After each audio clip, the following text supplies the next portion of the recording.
La vie chrétienne n'est pas exempte de souffrance. Tu dois savoir, bien aimé, que les épreuves sont inévitables. Tu vas les vivre. Obligatoirement, tu passeras par un désert, tu passeras par un manque, tu passeras par des combats, tu passeras par des humiliations. L'épreuve révèle la qualité de notre foi.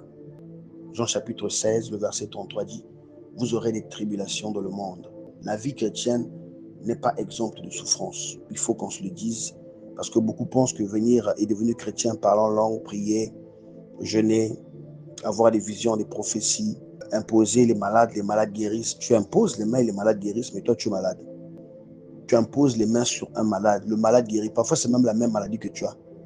Tu reçois les mêmes symptômes, mais la personne guérit, mais toi, tes symptômes continuent de te déranger. Parfois au milieu de la nuit, quand tu veux dormir, tu es fatigué, mais ton corps, tu souffres dans ta chair.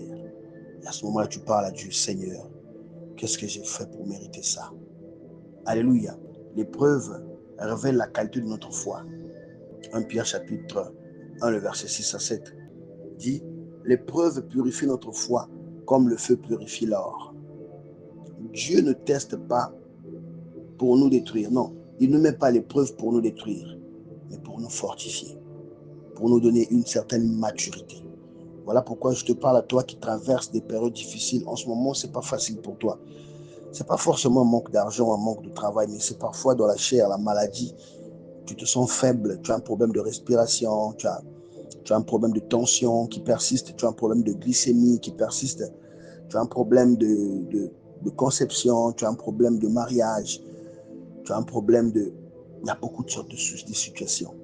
Et parfois même, voilà, devant les gens, tu fais un genre, hein, que tu résistes, que tu es une bonne chrétienne, un bon chrétien, que tu n'as peur de rien, que tu affrontes. Mais parfois, quand tu te retrouves seul, au milieu de la nuit, comme quand je suis en train de te faire cette note vocale, au milieu de la nuit, quand le silence commence à te parler, ça te pèse. Mais prends courage, ça va aller. Tu vas témoigner la gloire de Dieu. Tu en ressortiras grandi, tu en ressortiras fortifié, tu en ressortiras plein de joie et plein de force. Une foi qui est fondée sur la parole de Dieu est une foi qui va résister à toutes sortes d'épreuves.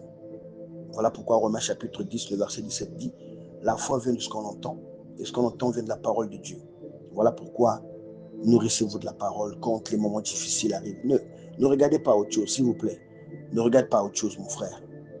Une foi solide s'appuie sur ce que Dieu dit. Une foi solide s'appuie sur ce que Dieu dit et non sur ce que l'on voit. Ce que Dieu a dit, accroche-toi à cela, pas à ce que tu vois en ce moment.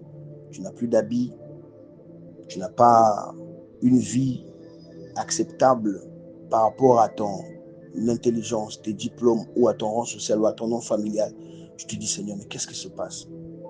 Ça va aller. Je t'annonce que ça va aller. Moi, ton frère qui te parle, je suis passé à toutes sortes d'épreuves et je sais qu'il y en a encore dans l'avenir. Mais je sais ce que c'est que d'être dans l'opulence, l'abondance. Je sais ce que c'est aussi que d'être dans la pauvreté, la misère la plus extrême et de manquer même 100 francs pour manger le matin. Je sais ce que c'est. Mais sache que notre Dieu, c'est un Dieu qui fortifie, c'est un Dieu qui bénit. C'est un Dieu qui rend riche, c'est un Dieu qui rend milliardaire. C'est un Dieu qui donne des jets privés.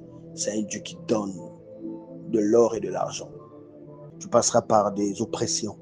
Vous aurez des tribulations dans le monde.